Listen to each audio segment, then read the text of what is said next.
रूस के पश्चिमी हिस्से में सीमा के अंदर यूक्रेनी कार्रवाई जारी है। इसी बीच एक और इलाके बेलगोरोद में वहां के गवर्नर ने इमरजेंसी घोषित कर दी।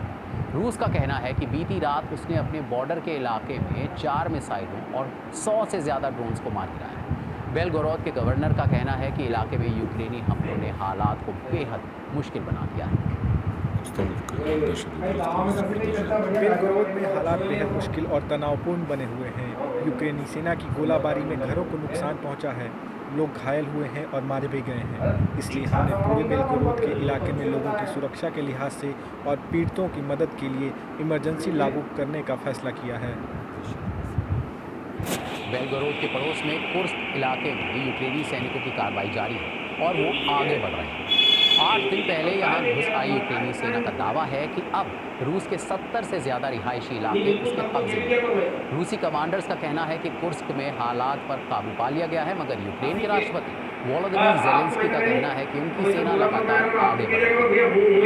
बीबीसी संवाददाता जेम्स वॉटरहाउस ने ताज़ा हालात पर कुर्स्क के साथ लगते यूक्रेन के सुमी इलाके से रिपोर्ट भेजी।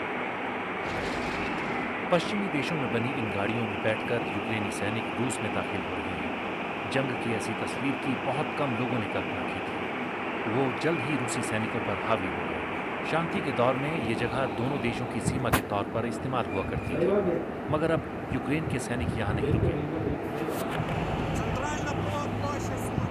रूस के सूजा शहर के सेंट्रल स्क्वायर से यूक्रेन की बख्तरबंद गाड़ी गुजर रही है।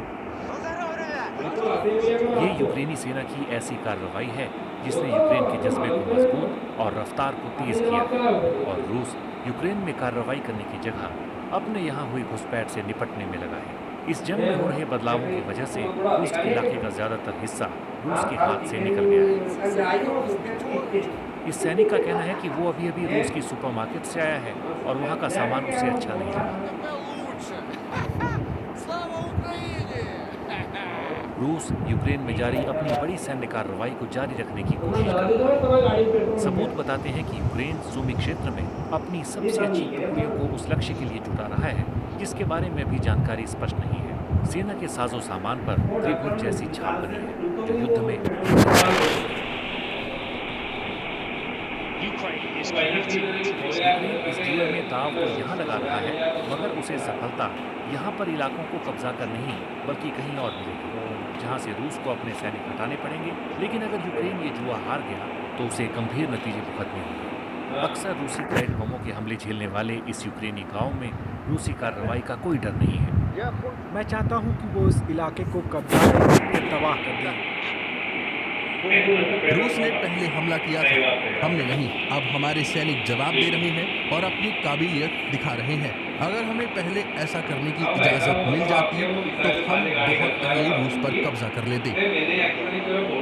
जंग के कारण विस्थापित लोग यूक्रेन के सुमी शहर में जमा हैं और सीमा के उस पार भी हजारों लोगों को बढ़ते हवाई हमलों की वजह से दूसरी जगह भेजा जा रहा है। सीमा पार करने की योजना को गुप्त रखने से यूक्रेन को तो फायदा हुआ, मगर उसके नागरिकों को नहीं।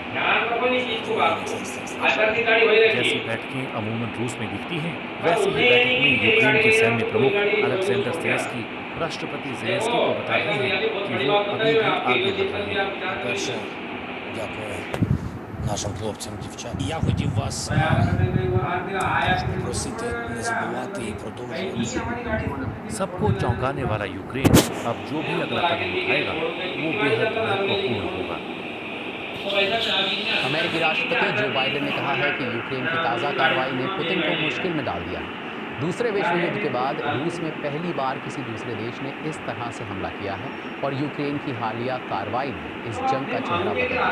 ये कहना है यूनिवर्सिटी ऑफ सिडनी में लेक्चरर ओल्गा वॉइश्क का। हम सबका हैरान होना दिखाता है कि युद्ध में अब भी अनिश्चितता बनी हुई है।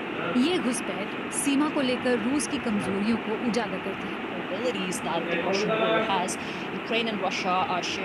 यूक्रेन और रूस 2000 किलोमीटर की सीमा साझा करते हैं और सीमा से लगने वाले 3 प्रांतों में इमरजेंसी की घोषणा होने से इस युद्ध का रूस पर बेहद नुकसानदेह असर हो सकता है। तो हमें नहीं पता कि इस इतनी लंबी सीमा पर कहां पर चौंकाते हुए अगली घुसपैठ हो जाएगी। हमारे पास कुछ सबूत हैं कि बेलगोरोद में ऐसा हो रहा है, लेकिन संभव है कि कहीं और भी ऐसा हो रहा हो। तो रूस अपने अंदाज से पूरी सीमा पर यूक्रेनी सेना को रोकने का प्रयास करेगा। इससे उसे युद्ध को जारी रखने में दिक्कत आएगी और यूक्रेनियों को इसी का इंतजार है। continue this war, and this is something that Ukraine is particularly looking forward to.